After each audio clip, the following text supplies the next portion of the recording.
ശത്രുഭീതി കേട്ടുതെല്ലും നാടുങ്ങിടിലും ചൂരച്ചെടി തണലിൽ ഞാൻ ഉറങ്ങിടിലും വന്നുണർത്തി താരും ദൂതർ കാണാളടകൾ തിന്ന് തൃപ്തനാക്കി നടത്തിയിടും ദിനം ദിനമായി വന്നുണർത്തി താരും ദൂതർ കാനലാടകൾ തിന്നു തൃപ്തനാക്കി നടത്തിയിടും ദിനം ദിനമായി. കർത്താവിൽ എനിക്ക് ഏറ്റവും പ്രിയപ്പെട്ട ഒരു 74 സങ്കീർത്തനം, അതിന്റെ 12 മുതലുള്ള വചനഭാഗങ്ങൾ നമുക്ക് വായിക്കാം. ദൈവമേ, പുരാതനമേ, എൻ്റെ രാജാവാകുന്നു. ഭൂമിയുടെ മധ്യേ അവൻ രക്ഷ പ്രവർത്തിക്കുന്നു. നിന്റെ ശക്തി കൊണ്ട് നീ സമുദ്രത്തെ വിഭാഗിച്ചു. വെള്ളത്തിലുള്ള തിമിംഗലങ്ങളുടെ തലകളെ ഉടച്ചു കളഞ്ഞു. ദീവ്യാതാന്റെ തലകളെ നീ തകർത്തു. മരുവാസികളായ ജനത്തിന് അതിനെ ആഹാരമായി കൊടുത്തു. നീ ഉറവും ഒഴുക്കും തുറന്നുവിട്ടു.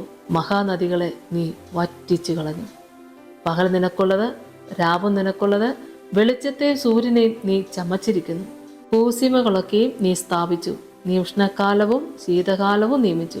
യഹോവേ, ശത്രു നിന്ദിച്ചിരിക്കുന്നതും മൂഢജാതി തിരുനാമത്തെ ദുഷിച്ചിരിക്കുന്നതും ഓർക്കണമേ. നിന്റെ കുറുപ്രാവിനെ ദുഷ്ടമൃഗത്തിന് ഏൽപ്പിക്കരുത്. നിന്റെ എളിയവരുടെ ജീവനെ എന്നേക്കും ഉറക്കരുത്. സ്തോത്രം. ഹല്ലേലൂയ. ശത്രു നിമിത്തമായി കടന്നു വരുന്നതായ എന്ത് പ്രശ്നങ്ങളെയും എൻ്റെ കർത്താവിൻ്റെ തിരുസന്നിധിയിലേക്ക് സമർപ്പിച്ചുകൊണ്ട് നമുക്ക് പ്രാർത്ഥിക്കാനുള്ളൊരു സമയമാണല്ലോ. യോബിനെക്കുറിച്ച് യഹോവ തന്നെ പറഞ്ഞൊരു കാര്യമുണ്ട്. അവൻ നിഷ്കളങ്കനും നേരുള്ളവനും യഹോവ ഭക്തനും ദോഷം വിട്ടകലുന്നവനും ആയിരുന്നു. ആമേ, സ്തോത്രം. ഇത്ര ഗുണഗണങ്ങളുണ്ട് യോബിന്. യോബിനെക്കുറിച്ച് അവിടെ യോബിൻ്റെ പുസ്തകം നമ്മളൊന്നും അവർ വായിച്ചു വരുവാണെങ്കിൽ യോബിന് എന്തെല്ലാം ഉണ്ടായിരുന്നു. എല്ലാം സമൃദ്ധിയായിട്ട് തന്നെയുണ്ട്. നല്ല ഒരു ഉപദേഷ്ടാവ്, ആരും ആ ഉപദേശം കേൾക്കാൻ വേണ്ടി കടന്നു വരുന്ന ഒരു അനുഭവങ്ങൾ, ദൈവം കൊടുത്ത സകല നന്മകളും. എന്നാൽ യോബിനെ എവിടെ വെച്ചാണ് സാത്താൻ തൊടുന്നത്? അത് തന്നെ നമ്മളൊന്ന് ഓർത്ത് നോക്കിയ ദൈവമക്കളെ. ദൈവത്തിൻ്റെ സന്നിധിയിൽ യോബ് എപ്പോഴും ദൈവസന്നിധി തന്നെയാണ്. അതുകൊണ്ട് സാത്താന് യോബിനെ പിടിക്കണമെങ്കിൽ ദൈവസന്നിധി ചെന്നാലേ പറ്റുള്ളൂ എന്നറിയാം. കാരണം ദൈവസന്നിധി തന്നെയാണ് എപ്പോഴും യോബ്. അതിൻ്റെ 1:7 പറഞ്ഞുകൊണ്ട് യഹോവ സാത്താനോട്, നീ എവിടെ നിന്ന് വരുന്നു എന്ന് ചോദിച്ചിട്ട് സാത്താൻ യഹോവയോട്, ഞാൻ ഭൂമിയിൽ ഊടാടി സഞ്ചരിച്ചിട്ട് വരുന്നു എന്ന് ഉത്തരം പറഞ്ഞു. യഹോവ സാത്താനോട്, എൻ്റെ ദാസനായ ഇയ്യോബിന്മേൽ നീ ദൃഷ്ടി വെച്ചുവോ? അവനെപ്പോലെ നിഷ്കളങ്കനും നേരുള്ളവനും ദൈവഭക്തനും ദോഷം വിട്ടകലുന്നവനും ഭൂമിയിൽ ആരുമില്ലല്ലോ എന്ന് അരുളി ചെയ്തു. ഇതൊരു വ്യക്തിയല്ല സാക്ഷ്യം പറഞ്ഞത്, യഹോവയ ദൈവം അത്രേ. സ്തോത്രം. അതിന് സാത്താൻ യഹോവയുടെ വെറുതെയോ ഇയ്യോബ് ദൈവഭക്തനായിരിക്കുന്നത്? നീ അവനും അവൻ്റെ വീട്ടിനും അവനുള്ള സകലത്തിനും ചുറ്റും വേലി കെട്ടിയില്ലയോ? നീ അവൻ്റെ പ്രവൃത്തിയെ അനുഗ്രഹിച്ചിരിക്കുന്നു. അവൻ്റെ മൃഗസമ്പത്ത് ദേശത്ത് പെരുകിയിരിക്കുന്നു. തൃക്കൈ നീട്ടി അതിനുള്ളതൊക്കെയും ഒന്ന് തൊടുക. അവൻ നിന്നെ മുഖത്ത് നോക്കി ത്യജിച്ച് പറയും. ഒന്ന് ത്യജിച്ച് പറയാൻ, ഇയ്യോബ് ദൈവസന്നിധി ഒന്ന് ത്യജിച്ച് പറയാൻ അത്രമാത്രമാണ് സാത്താൻ്റെ ആഗ്രഹം. ദൈവമക്കൾ ഓർക്കണേ. ദൈവമക്കളെ, ദൈവസന്നിധി നിൽക്കുന്ന മക്കളെ എപ്പോഴും ഓർക്കുക. നിൽക്കുന്നുവെന്ന് തോന്നുന്നവൻ വീഴാതിരിപ്പാൻ സൂക്ഷിക്കട്ടെ എന്നുള്ള വചനം. ഞാനൊന്ന് പറഞ്ഞു വരുന്നത്, ഇയ്യോബിന് ദൈവം കൊടുത്ത സകലവും അനുഗ്രഹമായിരുന്നു. സകലവും ഉണ്ടായിരുന്നു. അവിടെ ഒരു കുറവില്ലായിരുന്നു. എന്നാൽ സാത്താൻ ശത്രു കയറി ഒന്ന് അതിക്രമിച്ചപ്പോൾ എല്ലാം തകർന്നില്ലേ ദൈവമക്കളെ? എല്ലാം തീർന്നില്ലേ? എന്നാലും യഹോവയായ ദൈവം ഇയ്യോബിനെ കൈവിട്ടില്ല, ഉപേക്ഷിച്ചില്ല. നീ ഇയ്യോബിന് എന്തൊക്കെ ഉണ്ടായിരുന്നോ അതെല്ലാം ഇരട്ടി പങ്കായിട്ട് ദൈവം കൊടുത്തുവെങ്കിൽ അന്ന് പ്രവർത്തിച്ച ദൈവം അത്രേ ഇന്നും പ്രവർത്തിക്കുന്നത്. ഒന്നോർക്കുക, സാത്താൻ ഒരു നീതിമാനെതിരായിട്ട് പ്രവർത്തിക്കുന്നുണ്ടെന്നുള്ളത് സത്യം. ശത്രുവിൻ്റെ പ്രവൃത്തി ദുഷ്കരമാണ്. എല്ലാം തകർത്തുടച്ച് കളയുവാൻ ശത്രു കയറി പ്രവർത്തിക്കുമ്പോഴും ഒന്നോർക്കുക, അവസാനം ദൈവമക്കളെ എല്ലാം പൊക്കോട്ടെ, എല്ലാം നഷ്ടപ്പെട്ടോട്ടെ. കാത്തു സൂക്ഷിച്ച അഭിമാനം, കാത്തു സൂക്ഷിച്ച മുതലുകൾ, നല്ല പേര് എല്ലാം നഷ്ടപ്പെട്ടു പോയാലും അകത്തെ വിശ്വാസം, ദൈവത്തോടുള്ള വിശ്വാസം നഷ്ടപ്പെടാതെ കാത്തു സൂക്ഷിച്ചാൽ ദൈവമക്കളെ നഷ്ടപ്പെട്ടതൊക്കെ തിരിച്ചു തരുന്ന ദൈവം, അതെങ്ങനെ ഇരട്ടി പങ്കായി തരുന്ന ദൈവം.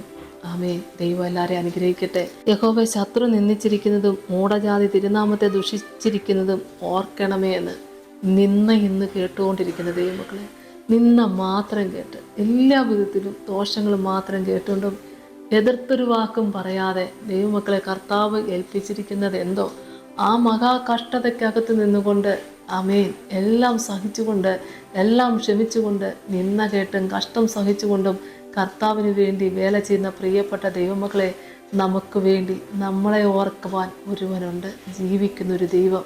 ഹല്ലേലൂയ. ഇന്നെത്ര മഹാകഷ്ടതയുടെ നടുവിലായിരിക്കാം ഇരിക്കുന്നത്, എന്നാൽ സ്ഥിതിയെ മാറ്റുന്ന ദൈവം നമുക്ക് വേണ്ടി പ്രവർത്തിക്കുവേ. അത്ഭുതകരമായ ദൈവപ്രവൃത്തി കാണുവാൻ സമയമെടുത്തു വരുമോ? പ്രിയപ്പെട്ട ദൈവമക്കളെ, അവസാനത്തോളം സഹിച്ചു നിൽക്കുന്നവൻ രക്ഷിക്കപ്പെടും. സഹിച്ചു നിൽക്കാനും മനസ്സ് നമുക്കുണ്ടായിരിക്കട്ടെ. നമുക്ക് എന്ത് ഈ ലോകത്ത് നഷ്ടപ്പെട്ടാലും ദൈവമക്കളെ ആത്മാവിനെ കെടുക്കുവാനിടയാകാതെ സൂക്ഷിക്കുക. കാരണം ഈ ലോകത്തിൽ നിന്ന് എന്ത് നേടിയാലും ഇതെല്ലാം നമ്മൾ ഇട്ടിട്ട് പോകേണ്ടവരാ. ദൈവത്തിന് സ്തോത്രം. ഹല്ലേലൂയ. ദൈവം തമ്പുരാൻ തന്നിട്ടുള്ള ഏറ്റവും വലിയ അനുഗ്രഹങ്ങൾ, അതേ കർത്താവ് നൽകിയ നന്മകൾ, ഇതൊന്നും ഒരിക്കലും ചോർന്നു പോകത്തില്ല. ദൈവസന്നിധിയിലെ വിശ്വാസത്തെ മുറുകെ പിടിച്ചുകൊണ്ട് ഈ കഷ്ടം സഹിച്ചു പ്രിയപ്പെട്ടവരെ, ഈ നിന്ന വഹിച്ചു ദൈവസന്നിധി താണിരുന്നു കൊണ്ട് ദൈവസന്നിധിയിൽ എല്ലാം സമർപ്പിച്ചുകൊണ്ട് പ്രാർത്ഥിക്കുമ്പോൾ എൻ്റെ ദൈവം നമുക്ക് വേണ്ടി ആ രക്ഷയുടെ വലങ്കരം നീട്ടി നമ്മളെ ഒന്ന് തൊട്ട് നമ്മളെ അനുഗ്രഹിക്കും. ദൈവമക്കളെ ഉറപ്പായിട്ട് അനുഗ്രഹിക്കും. ഹല്ലേലൂയ സ്തോത്രം. ഈ ഭൂമിയിൽ ഇവിടെ വെച്ച് നമുക്ക് ദൈവത്തെ മഹത്വപ്പെടുത്താതെ പോകാൻ ദൈവം അനുവദിക്കത്തില്ല. ഈ മഹാകഷ്ടതയുടെ നടുവിലും കർത്താവിൽ വിശ്വസിക്കുന്ന പ്രിയപ്പെട്ടവരെ, നിങ്ങൾ കർത്താവിനാൽ അനുഗ്രഹിക്കപ്പെട്ടവരാ. നമ്മുടെ കണ്ണിൽ നിന്ന് വീഴുന്ന കണ്ണുനീര് കണ്ട് മനസ്സലിന്നൊരു ദൈവം നമ്മുടെ കൂടെയുണ്ട്. നമ്മുടെ നെഞ്ചി നീർന്നത് കാണുന്നൊരു ദൈവം നമ്മുടെ കൂടെയുണ്ട്. അപ്പോഴും വിശ്വസ്തയോടെ നിൽപ്പാൻ ദൈവം സഹായിക്കട്ടെ. കുറവ് വശങ്ങളൊക്കെ ജീവിതത്തിൽ അറിഞ്ഞു അറിയാതെ വന്നിട്ടുണ്ടാവും. ദൈവം ക്ഷമിക്കും. തീർച്ചയായിട്ടും നമ്മുടെ വിശ്വാസത്തെ കാത്തു സൂക്ഷിച്ചുകൊണ്ട് അവസാന ശ്വാസം ദൈവം എടുക്കും വരെ വിശ്വസ്തയോടെ നിൽപ്പാൻ ദൈവം എല്ലാവരും ഒരുക്കട്ടെ. നമുക്ക് പ്രാർത്ഥിക്കാം.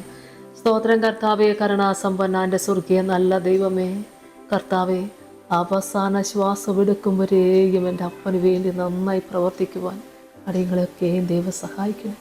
ദൈവം തന്ന നന്മയല്ലാതെ ഞങ്ങളുടെ ജീവിതത്തിൽ ഒന്നുമില്ല കർത്താവേ, ഒന്നുമില്ലപ്പാ. കർത്താവേ, അവിടുത്തെ ദൈവത്തിൻ്റെ നാമമഹത്വത്തിന് വേണ്ടി ഇറങ്ങിയ എല്ലാവർക്കും വേണ്ടിയും പ്രാർത്ഥിക്കുന്നു. ഏഴയും പൊടിയോളം താഴ്ത്തിക്കൊണ്ട് പ്രാർത്ഥിക്കുന്നു. കർത്താവേ, ലോകത്തിൽ എന്തെല്ലാം കഷ്ടങ്ങളും അനർത്ഥങ്ങളും ഞങ്ങൾ കാണേണ്ടി വന്നാലും സ്തോത്രം, അപ്പൻ്റെ വേല ചെയ്യുന്ന മക്കളെ മാനിക്കുന്ന ദൈവം ജീവിക്കുന്നത് ഓർത്ത് സ്തോത്രം ചെയ്യുന്നു. ഹല്ലേലൂയ. എന്നെ മാനിക്കുന്നവനെ ഞാനും മാനിക്കുന്നു പറഞ്ഞ കർത്താവേ, അതെൻ്റെ കർത്താവ് ചേർത്ത് നിർത്തി അത്ഭുതമേറിയ സാക്ഷിക്ക് ദൈവം ഒരുക്കുന്ന സമയം അടുത്ത് വന്നിരിക്കുന്നത് ഓർത്ത് നന്ദിയോടെ സ്തോത്രം ചെയ്യുന്നു, സ്തുതിക്കുന്നു. അത്ഭുതത്തിൻ്റെ സാക്ഷ്യം പറയാൻ എല്ലാവരും ഒരുക്കണമേ. സങ്കടപ്പെട്ടിരിക്കുന്ന മക്കൾക്ക് സമാധാനം കൊടുത്ത് അനുഗ്രഹിക്കണേ. നഷ്ടപ്പെട്ട താലന്തുകൾ തിരിച്ചെടുത്ത് ഇരട്ടിപ്പങ്ക് കൃപയോടെ കർത്താവിന് വേണ്ടി നിൽക്കുവാൻ മക്കളെ ദൈവം സഹായിക്കണേ. കർത്താവെ, പ്രശ്നങ്ങൾ നിമിത്തം, ഏതെങ്കിലും ജീവിതത്തിലെ സാഹചര്യങ്ങൾ നിമിത്തം ദൈവസന്നിധിയിൽ നിന്ന് മനസ്സുകൊണ്ട് അകന്നു പോയവർ ആരെങ്കിലും ഇന്ന് ഈ ശുശ്രൂഷ കൂടുന്നുവെങ്കിൽ എൻ്റെ തമ്പുരാൻ്റെ ആ വലിയ കരം നീട്ടിൻ്റെ മക്കളെ അനുഗ്രഹിക്കുന്നു. യേശു കർത്താവിൻ്റെ വലിയ നാമത്തിൽ തന്നെ. ആമേൻ.